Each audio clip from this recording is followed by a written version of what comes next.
All right, the first question for Spencer. This is a question for Spencer. Why are you such a cunt?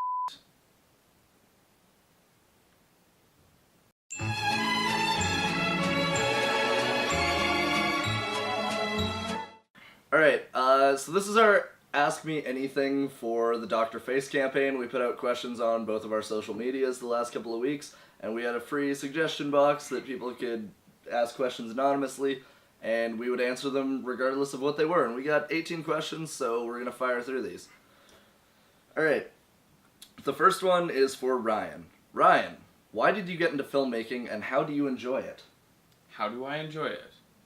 Well, I got into it actually at NUTV. So I was at the U of C taking an English degree, and because I wanted to be a novel writer, a prose writer, and I wrote a lot of short stories and things like that, and then I ended up volunteering at NUTV just to like pick up another skill. I was like, this seems fun, I'll meet cool people, you know, it'll be a good time.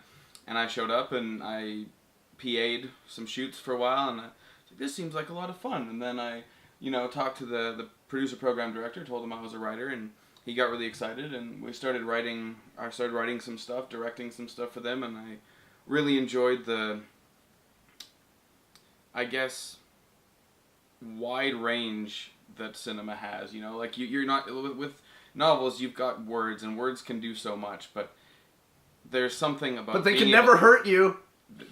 That's only sometimes true. They can hurt you, actually.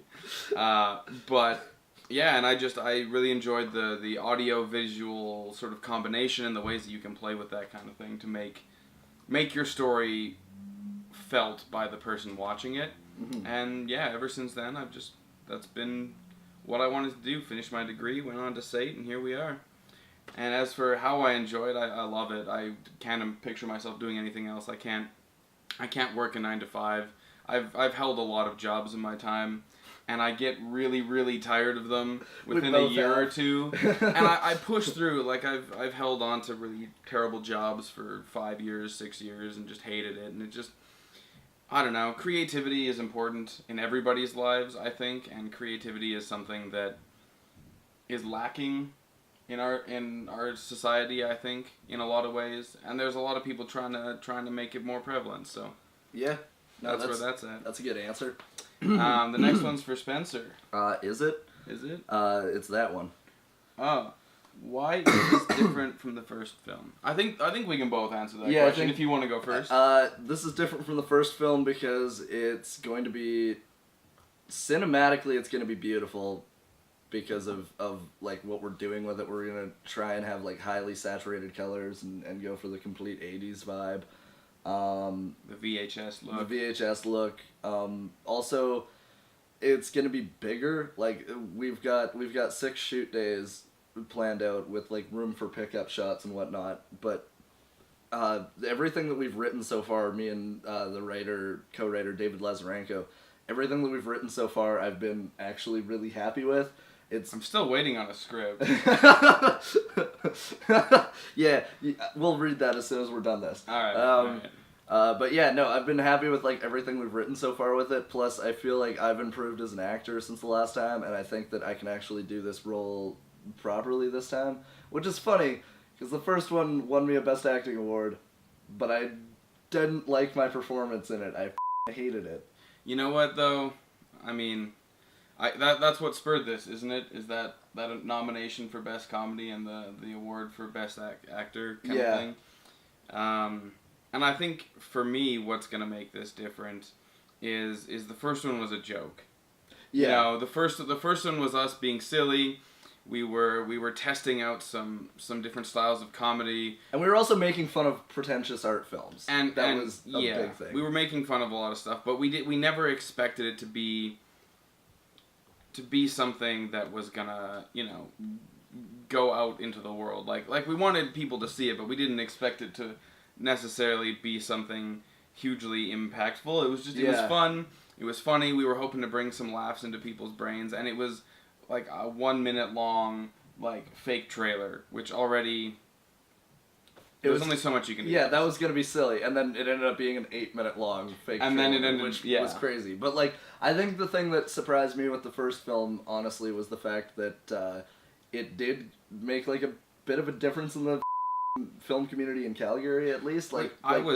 People know who Dr. Face is in the Calgary film community, which is kind of weird because that was like both of our first like crack at comedy short films. Yeah. So, yeah.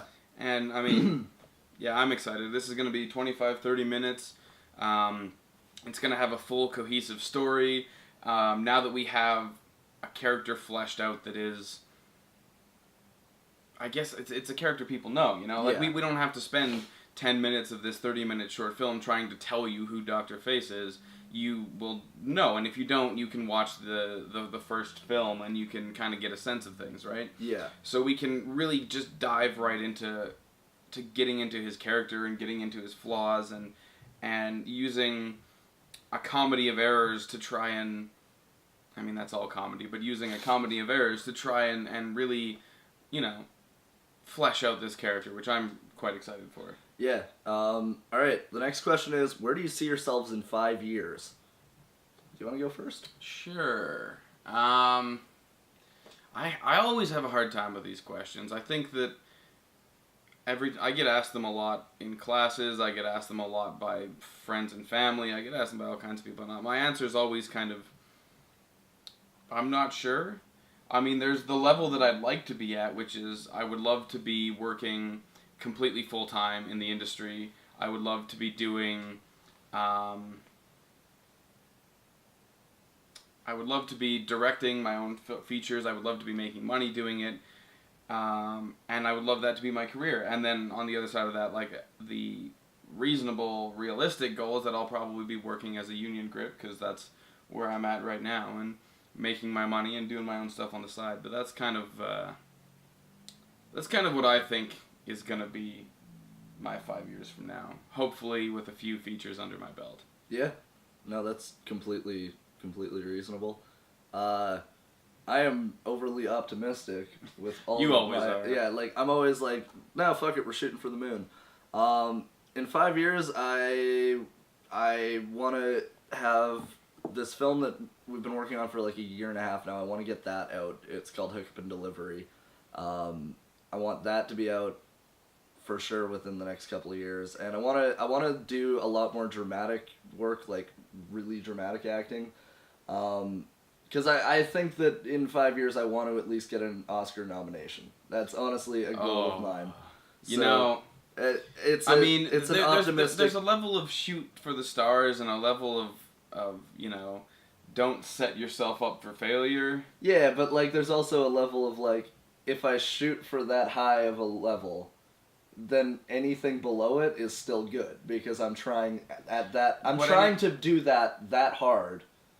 I'm gonna still accomplish something. Yeah, but anything that is, you mean, it's disappointing when you don't get what you want, right? And you got to be ready to come up. It is disappointing when you don't get what you want, but it's more disappointing if you aim lower with your goals. For me personally, if I aim lower and then I accomplish it, I'm like, ah, great, that sucked. Like I'm like, oh, yeah, of course I did it. Anybody could have done that. Whereas if I aim really high and I'm really ambitious with it, I'm going to work harder, and then I'm going to, you know, get more opportunities that way. I see what you're saying. All right, that's good. That's good. All right, cool. Next question. What is the square root of pi? I actually Googled this because I saw some asshole commented, what is the square root of pi? It is 1.7777, like a lot of sevens. 1 point, a lot of sevens. Yeah, I don't know, there's more numbers in there. I don't do math. I mean, I do some math, but I don't do square roots and crap, so there you go. Yeah. He Googled it. That is the square root of pi. 1.17 something. I mean... Yeah. Deal with it. Alright, next question is, where did this idea come from? Well, I guess it came from the fact that when I, I won the mic for Best Actor, and then I had probably the worst week of my life as far as auditions went, and I was just like, I bombed everything, and I was just like, I couldn't get out of my head. And so there was a part of me that was like, oh, and also in the same week, our feature that we were going to be doing this summer ended up not being, like, it wasn't going to be possible to film it. So then basically in that week I decided, okay, I have no shoots with other people, I have no theater jobs coming up. That film is no longer something that we're doing, so I have to figure out something to do, and I was kind of like, well, I liked what I did with Dr. Face the first time for what we had and what we could do with it, with the budget that we had, so I wanted to do it bigger, and then also I just love the 80s. I've always loved the 80s. That's the biggest thing, I think, because I've always tried to figure out a way to write something in the 80s, and everything I keep coming back to is, yeah, cops in the 80s. Like it's honestly the best thing to play around with, I think, because it's the most commonly played around with. It's the most commonly played around with, but it's also the one that you can have the most range with, because you can just be like, oh, well, you know, you find some dilemma, cops, they can ruin that. I would like to add to that point, though, that when we first started talking about Dr. Face in the very beginning, like when we had that night that we talked about at the when we were premiering it at Comic-Con, we had that night we were talking about where, you know, drunken Spencer stumbles in from the balcony and says, "This is my new film idea." Yeah. And since that point, we have talked about a lot of different things with the world and with the story. You know, we've talked about features, we've talked about graphic novels, we've talked about, you know, crossovers with other people that we've worked on projects with. Like, there's been so many different ideas that we've pitched around as far as what we could do with the character. And we've had a lot of people come to us, too, with character ideas that, I mean, like, some of them were good, some of them were really bad, though. Like, some of them were like, hey, do you want Dr. Face to, like, solve a rape? And I'm like, not really. That seems a little dark. I mean, yeah, I don't know. I think that the thing about creating a character like a superhero like Dr. Face is that, well, first of all, I mean, that's what everybody is into right now. Everybody likes to say they're mad about all the superhero movies that are coming out, but yet everybody still pays the money to go and watch it, because it seems like the climate right now is people want to come into a franchise where they know the characters and they can, like TV shows, you come into a TV show and you know the characters, you know what's going on, and you can just get right into exploring their flaws, exploring their benefits, and trying to sort of get to know them better, right? So I think in that regard, an anti-hero like Dr. Face, because really he is kind of an anti-hero, has a lot of potential for expansion and development if people are interested in the character and interested in the story enough. So I think for me, that's what I really want to try and learn from this, is I want to bring out something that is long enough to engage people and know for sure that people are interested in this story. Yeah. No, I agree with that. The next question. Why did you quit your radio show, An Innocuous Fan? And they spelled innocuous wrong. I don't even know if innocuous is a word. I should know, and I'm pretty sure it is. But I'm not sure. I can't think of what it means. Anoxuous. That's not how it's spelled. That's. I mean, phonetically it sounds right. Yeah. But it's not innocuous. Right. I don't know. I feel like I should. Anyway, it's not important. Why did we quit our radio show? Well, we got busy. Yeah. It came down to time. We, you know, 2 hours a night doing a radio show doesn't seem like that much, but there's also all of the prep work that has to go into it, all of the planning, all of the research, all of the trying to come up with topics and ideas to keep a 2-hour segment running smoothly for 2 hours without rolling over into some kind of awkward silence. So it takes a lot of time and it takes a lot of work, and I think that, you know, I was in school and Spencer's in school, and we were both working on a ton of projects, and we've got all these other projects going that are just, at least for me, they're the direction I want to go. Radio is fun. I enjoy the podcast sort of radio style, like chatting and talking and that kind of thing, but it's not something I want to make my career out of. Mm-hmm. And so we made choices. And I think too, part of it was like because GTFO was really good to us. Like, they let us have a lot of free reign to do whatever we wanted with our show, which it was good. But I feel like when we started the radio show, it was different because I wasn't really serious about acting or stand-up. I was kind of figuring out what I was doing, and radio is something that I was always really interested in. So personally, it was like I enjoyed it, but I couldn't see that being a career that I really wanted to do. Because, like, also with radio, as soon as you know, are starting to do paid radio, you have to go to middle of nowhere to a shitty market and then work your way up from that. And, like, I don't have the patience to do that. That sucks. That sounds I know horrible. some people who've taken that route, and I know a guy who ended up in northern Alberta running 3 different radio shows in 3 different towns for, like, minimum wage. Yeah. And, you know, it's like, it's just, I don't love radio enough to want to make that my career, and I needed to focus, you know, but. Yeah, fair enough. I also feel the same way. I am going to start a podcast probably at some point. I thought we were starting a podcast. We are, yeah. Okay, so me and Ryan probably will be starting a podcast together that'll be... Within the next year. Within the next year, that'll be similar to our radio show, in the sense that it's going to be us interviewing people.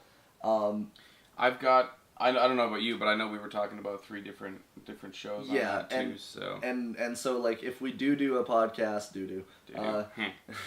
we are going to... Like, we're going to have 3 different shows. We'll basically start a podcast network, and so each of us will have a show, and then we'll do a combined show. I think it's a good idea. I think so, but we're getting off track here, so... All right, let's get back to these questions. Next question. Do you have a date for the Plazzys? I assume that's for me, because you have a woman friend? I mean, yeah, I don't know if people know that, but I do have a female friend who lives with me, so... Maybe, okay, she might be my date. So if that was a question for Ryan, I do not have a date, so, you know, if you want, just saying. Just hit him up, man. Hit me up. He will stoop as low as he has to get a date, so... I fucking will. But as far as that goes, those are on Wednesday. Those are a couple days from now, and... you were nominated. I was nominated. I don't think I was. Best guest actor. I was invited to go, so I'm probably gonna make an appearance. The winners have to re-perform at the Plazzys. I saw that. Yeah. I don't know how I would re-perform as just guest actor. Live act. Just get naked again. Wait, what? Never mind. What did you get that award for? Ooh, what do you mean? Which project did you get nominated for? With the Plazzys? Yeah. Oh, it was just their season. Oh. Like, best guest actor throughout their whole season. Get naked again, oh, okay. Yeah, because I got naked. I got naked on that late night at the Plaza for a skit. Alright. I did not get paid. I don't need to, yeah. We don't need to see We'll move on. Ryan, ever see yourself doing theater? I mean, I've thought about it. Theater is a really interesting medium, you know. It's interesting because you've got 2.5 hours sometimes less, sometimes more, where your show is running nonstop.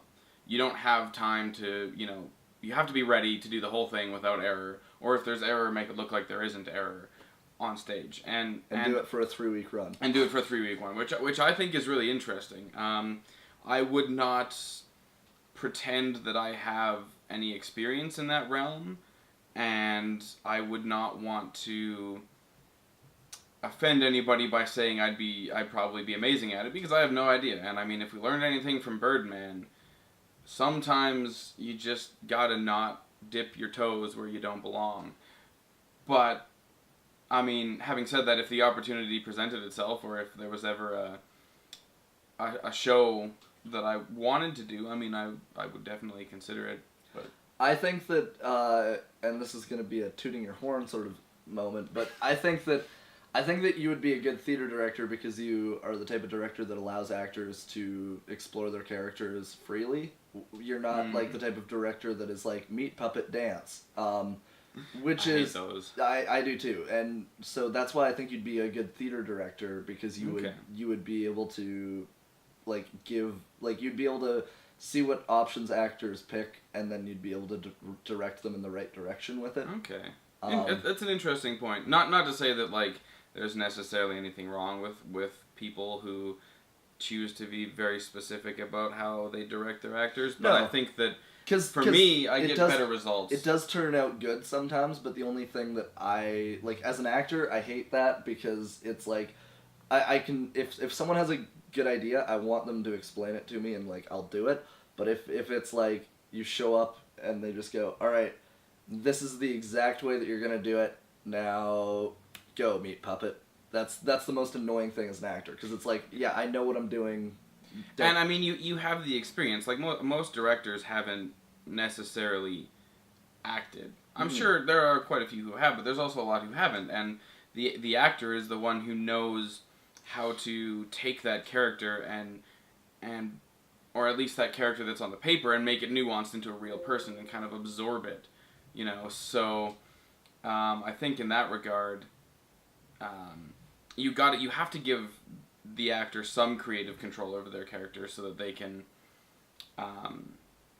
explore it and develop it and make it more real. And it's the same with any department. You don't go, as a director, you don't go around telling your director of photography, you know, use this lens, put these lights here, do this. Like, that's their job. Their job is to achieve the look you want technically without you having to micromanage them. And you know, if micromanaging, I find, leads to a lot of, you know,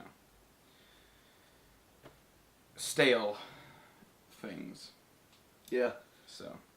Alright, if you did a third Dr. Face, what style would each of you try?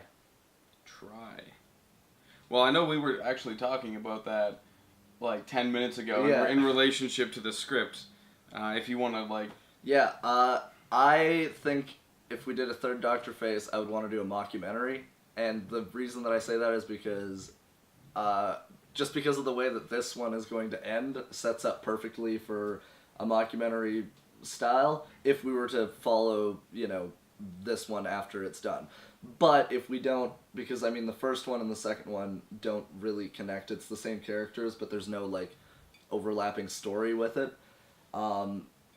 I feel like we could just take the characters again and do a different story. A different take on it, yeah. Make fun of a different genre of film this time, different time period. Well, and I mean, really, that's kind of what Dr. Face has become a little bit, is, you know, just like a satirical exploration of genre. Yeah. So, going into, like, the mockumentary thing, like, I loved Spinal Tap as a film, so I think that taking that idea and putting it onto something like this could be a lot of fun. And like the Trailer Park Boys were one of my biggest like inspirations as a kid because I thought it was amazing that they could have very loose plot points and then just improvise a shit ton. Like that was impressive to me like every time. So I think for me,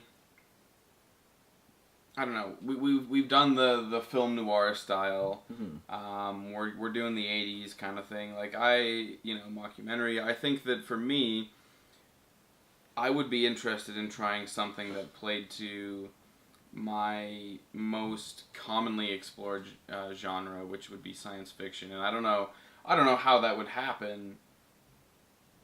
But I think that it could be interesting to take it that route, just to, you know, play around and see. Or alternatively, I mean, a horror genre. Horror would be cool. Would be a lot of fun because, like, Dr. Face from the beginning was supposed to be really dark, and he was supposed to be kind of, you know, like, an exploration of things. Oh God, we're never gonna get away from the face puns, ever. No, you just have to face it. Dodge or Ford? Neither. Neither? I'm a Toyota guy. If you had to pick one, though. Probably Ford. If I had to choose one of the two, I'd take Ford because Ford makes good trucks at least, you know. But for me, I'm not a domestic kind of person. I prefer my Japanese imports. Yeah. I would have to say I would go with Ford just because of the like old school Mustangs, like from the 1960s and Yeah. 70s. That's why I would go with Ford. The Mustangs are nice. The Mustangs are nice, but like really any muscle car is nice. Dodge Chargers, pretty decent. Yeah. Challengers, the new Challengers are super nice. Yeah. What's your favorite MLB team?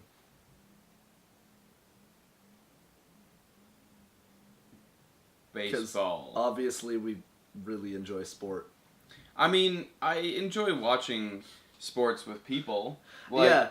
Like if I'm sitting down with my family or with a buddy and it's like, oh yeah, the game's on, let's watch the game. I'm like, sure, I understand it. Yeah. I'll get some enjoyment out of watching it, but I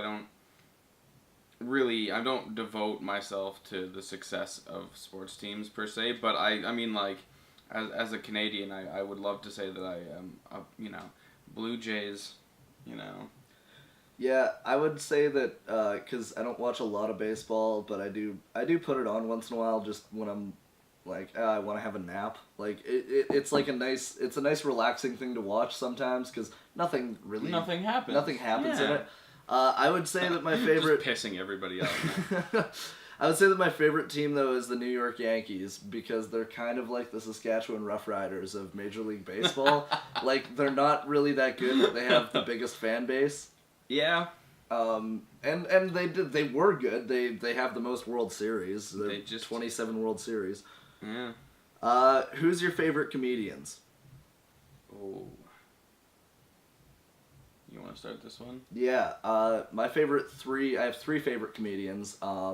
Ron White, because he's been one of my favorites since I was a kid. Jim Norton, because of his stand-up and because of the O&A show, and then Doug Stanhope as well. Those were my three favorites. As far as favorite comedians go, I don't really think I have one. I think that most comedians that are good, regardless of what kind of comedy they do, are still entertaining to listen to. The ones that I've listened to the most would probably be Russell Peters. I know you're laughing at me on the inside. A little bit. But I don't know. I like his energy. I think really is what I enjoy about him. Well, it's certainly not his joke rating. I think his jokes are pretty funny. Yeah, I mean favorite comedians. I really like Jim Jeffries. Yeah. Jim Jeffries is really funny. Jim Jeffries is such a dude comic though. Oh, for sure. You can't I don't know. There's like I was dating a girl and I was watching Jim Jeffries on Netflix and she was just super like that's my gauge of like will this person put up with my shit is like if they'll watch Jim Jeffries. it's like my secret pleasure really because personally I'm not the kind of person to be sort of that crass or that like I don't. My personality, yeah. My personality does not match him, but like being able to sit down and sort of like laugh myself at his stuff is a bit of a secret pleasure of mine. What inspires your filmmaking? I guess I'll go first. Yep. All right. My filmmaking is primarily inspired by just kind of storytelling in general.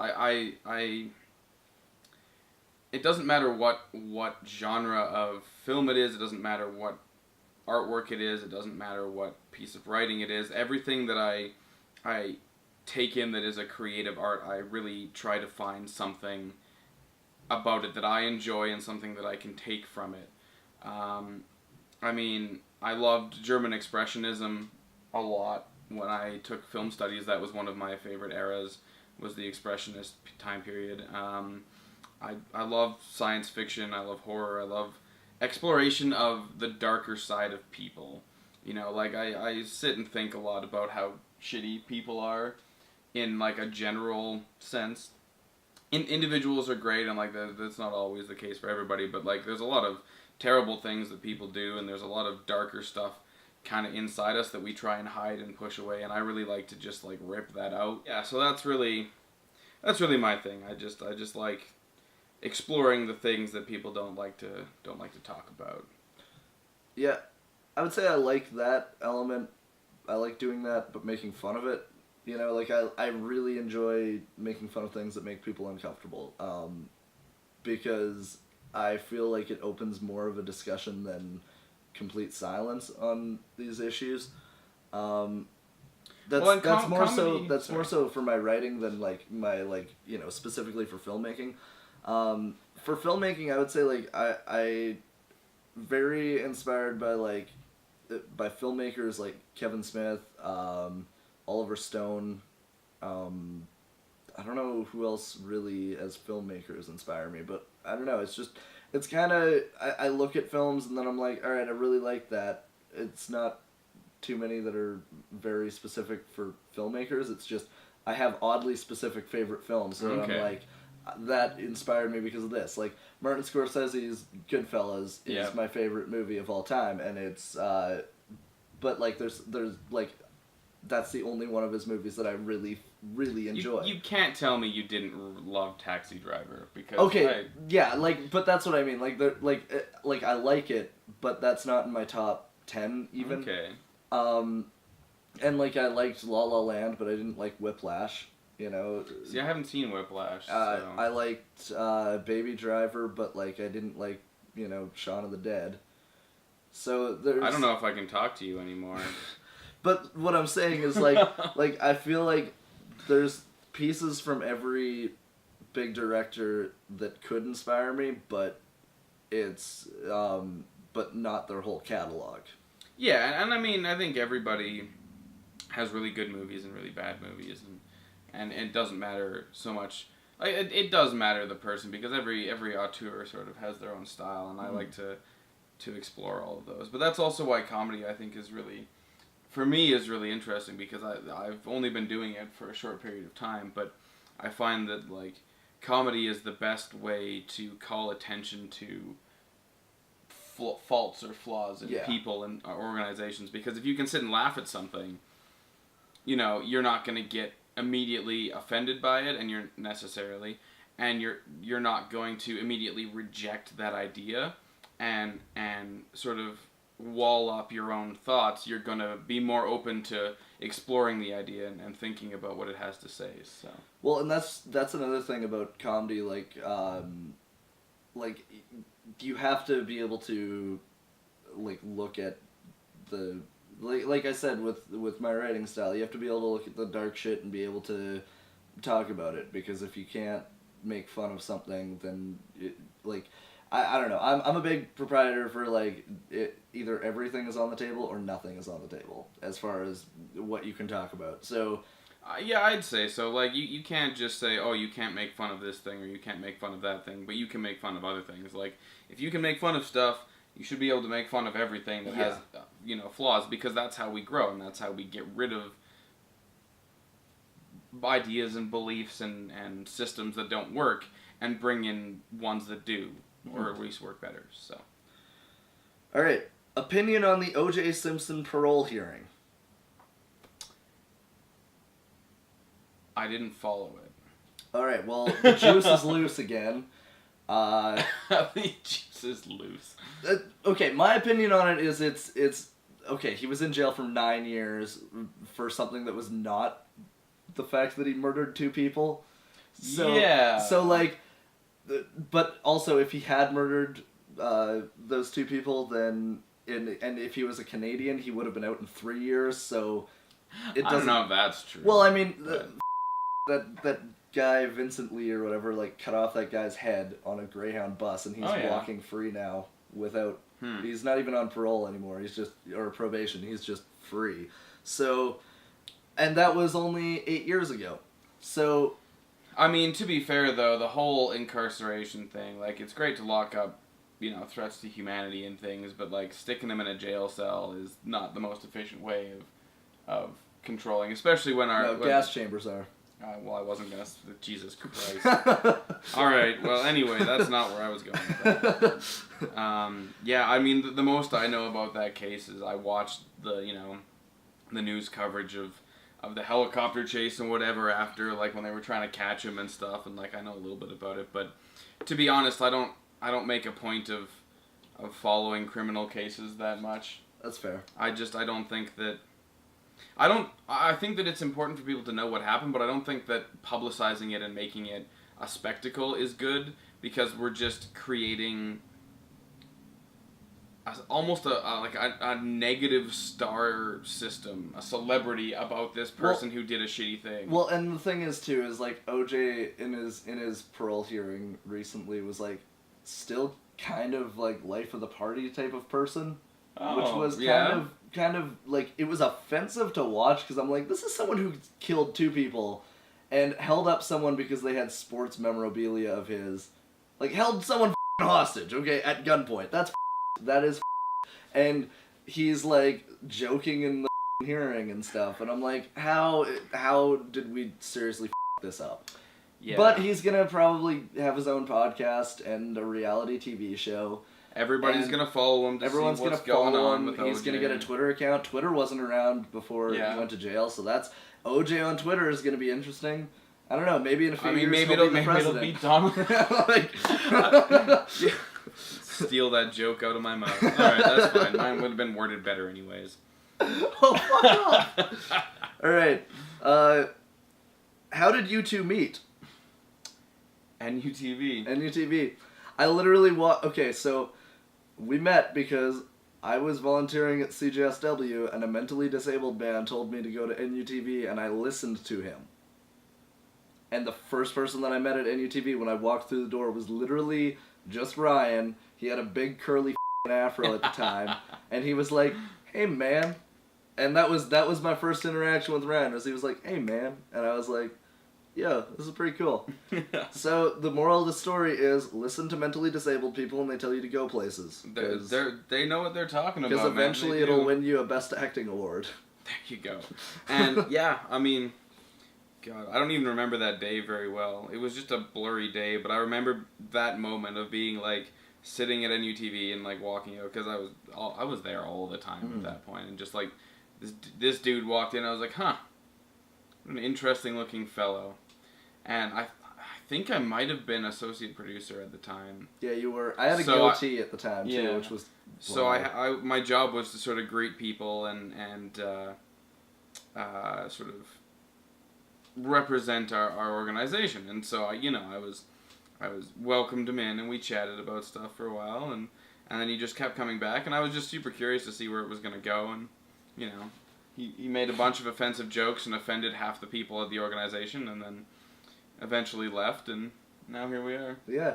No, it was funny. Well, I mean, okay, I made offensive jokes, but I always make offensive jokes. And, and that was the reason I think that we got along so well right off the top, was because I came in and 19-year-old Spencer just started calling people out on their shit instantly, and just being a cocky asshole. I was being a cocky asshole, but I would just like someone would do something stupid, Ryan wouldn't say anything, and I'd be like, no, you're being a f***.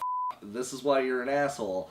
And everybody else would be like, why would you say that? And get all butthurt about it. And Ryan's like, yeah, no, I mean, I'm not going to argue with him, but I'm not going to back him up, like, vocally, because I'm associate producer. Well, and my thing is, like, I don't like to be an offensive person. I don't like to make, I don't like to make other people feel bad or uncomfortable or anything like that, but deep down inside, I still enjoy a lot of things that, like, the general population is like, that's not funny, that's offensive, and secretly I'm, like, dying inside because I find it hilarious, but I don't want to say it out loud. Well, whereas you just are like, no, that's funny. That's funny, I'm gonna say it.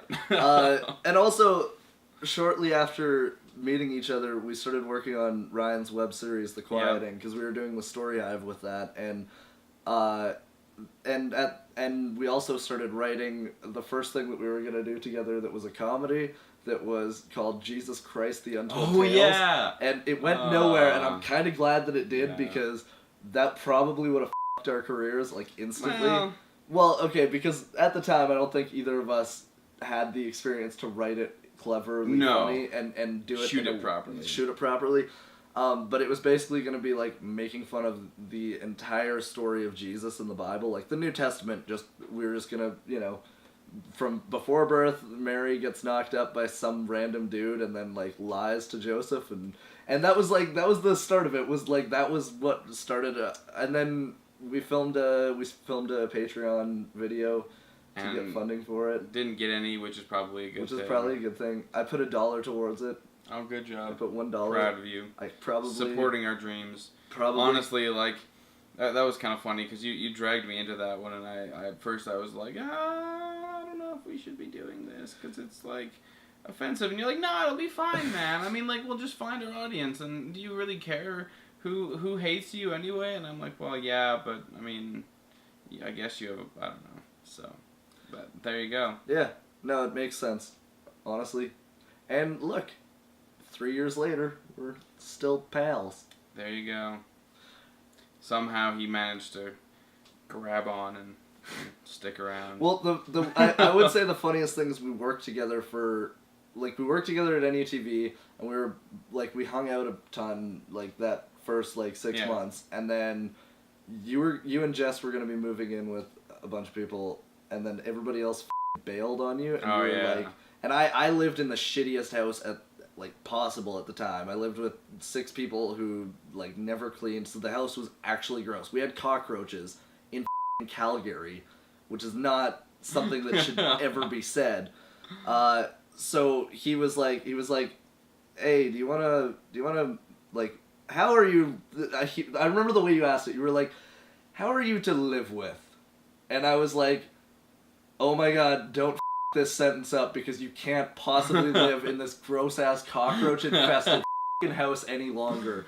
And so then I was like, I don't know, pretty easygoing, and then we also started working at Barbecues Galore together at the time. Yeah. So at one point, we actually worked together, for probably a solid 3 months, all the time, because we lived together, we did a radio show together, every film we were working on was together, and we also worked at Barbecues Galore. And I drove you to work every day. Yeah, and we were also on the delivery truck together, which was a lot of fun. And inspired. It was a mistake.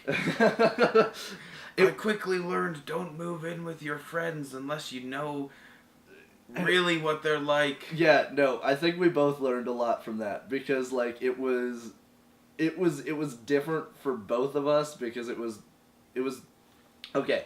It was the first time that Ryan and his girlfriend lived together, so they were kind of starting their own life in a way, and yeah. I was kind of just the obnoxious roommate that would just do whatever the and was late with rent pretty much all the time because there were other people that came in and out of the house. There was other people that came in and out of the house, but yeah. Anyway. Dream TV show to work on. I mean, I'd love to get a chance to work on Game of Thrones. That has to be one of my favorite shows. And I mean, the budget is just insane, so that would make it good as well. But other than that, I mean, really anything that runs on the Space Channel would be a lot of fun to work on. Yeah. No, I could see that. I think that I personally would want to do... You're a Heartland guy, aren't you? No. God, no. They won't audition me at this point. No. I think that if I want to try, if I got a regular TV show job, I would want to do a sitcom or a, animated show just because it's a lot that you're doing, but it's a, shorter shooting schedule and it's longer shots, longer takes, and it's also with sitcoms specifically, it's basically learning a play every week, which I think would be sitcoms and TV in general is a really high stress environment. Work environment. But I feel like a sitcom would be pretty good. Yeah, I wouldn't really complain if I got a sitcom deal. Just saying. People out there, if you want to give me a sitcom. Yeah. All right, favorite movies. It's the last question. All right. Do you want to go first or do you want me to go first? I can go first. All right. My favorite movies, I have 5 of them that I can nail right off the top of my head. Goodfellas, favorite all-time movie. La La Land, one of my favorite movies. Oddly enough, Baby Driver, the one that just came out. I love the way that they use the music and everything in it. And then, oh god, Clerks 2.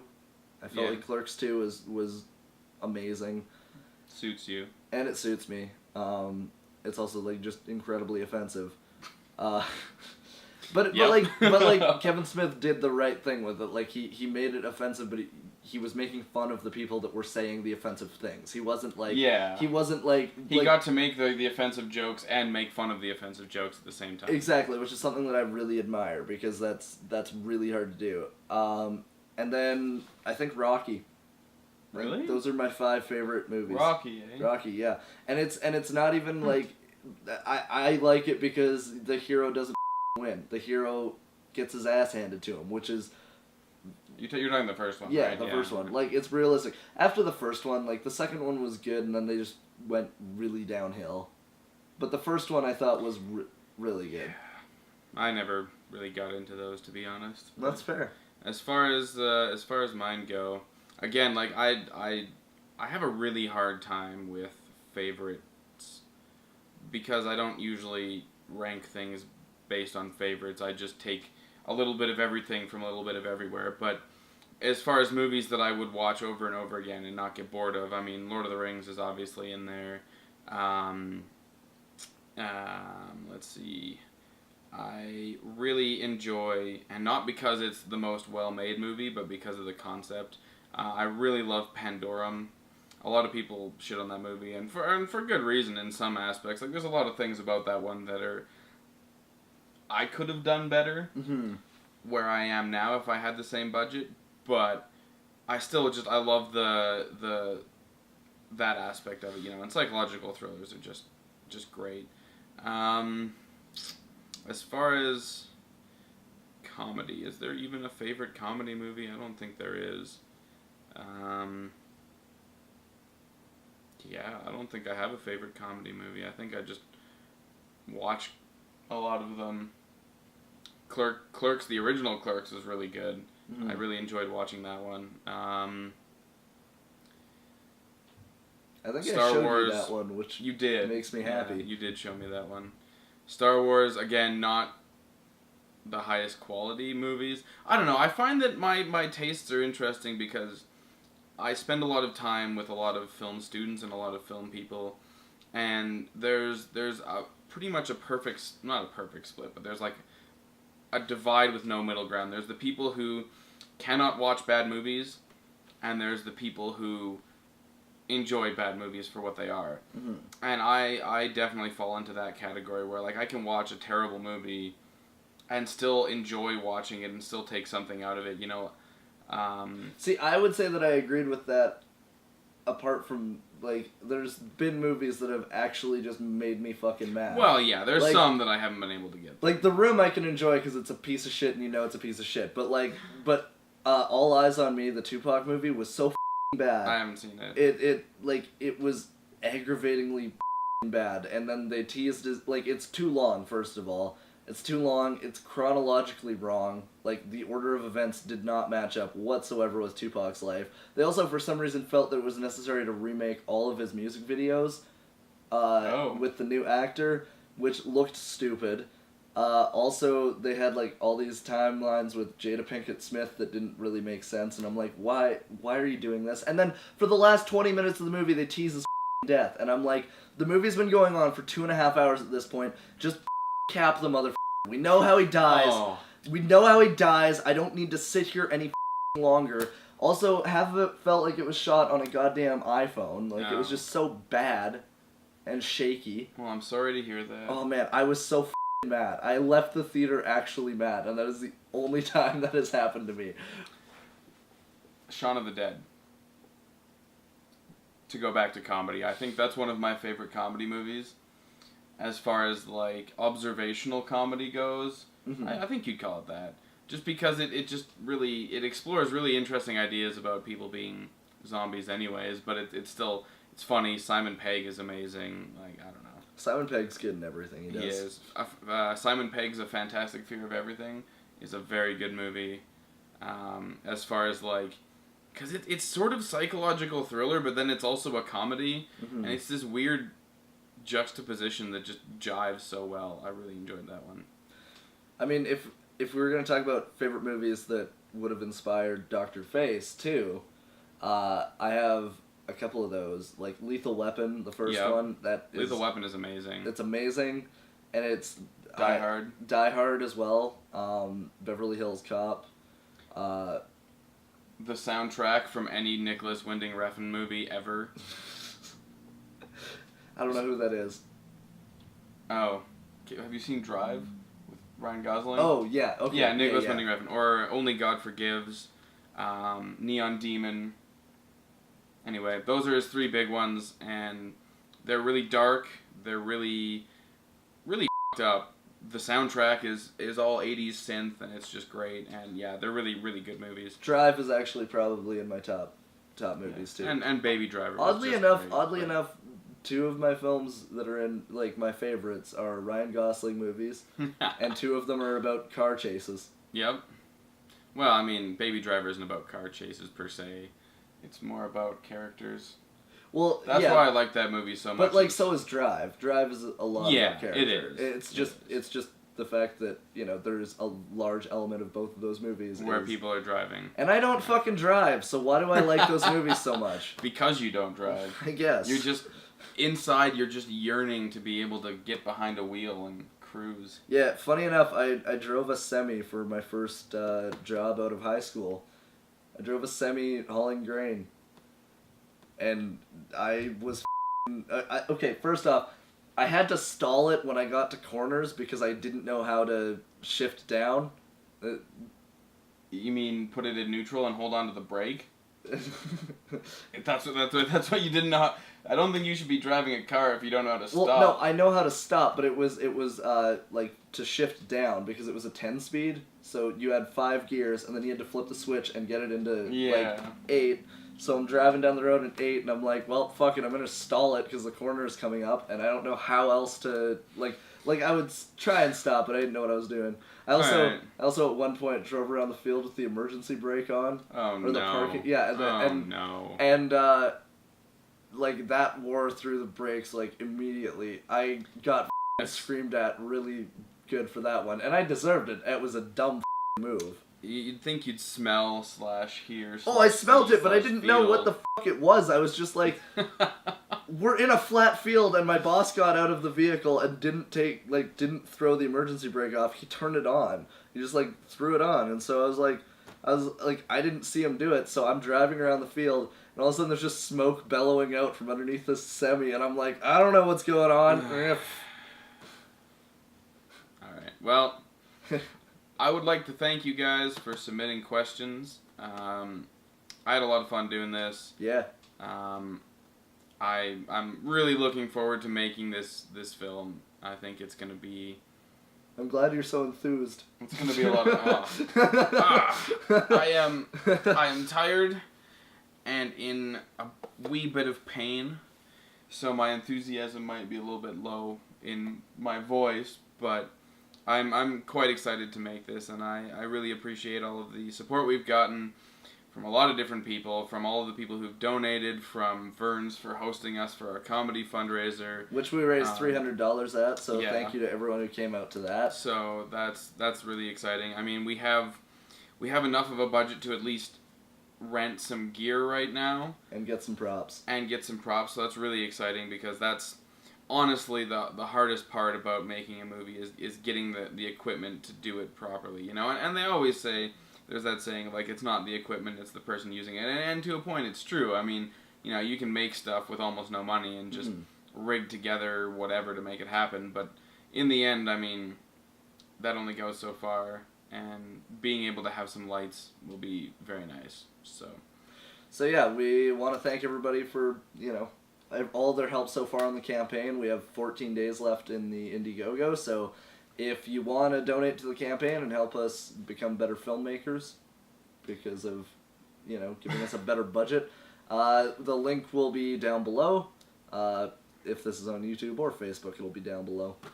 And, the biggest, again, if we have enough money, we can even pay people, which I hate working on a film and not being able to provide compensation for the people that are helping. And like we're all, you know, semi-experienced students at this point. Like almost all of our crew is either graduated or is almost graduated from film school in some aspect or another, or have been working in the industry and are donating their time to this when they could be getting paid to do this kind of thing. So, you know, it helps support them and helps us support them because we really appreciate all their work. And because they're talented people and really do deserve to be paid for what they're doing. So.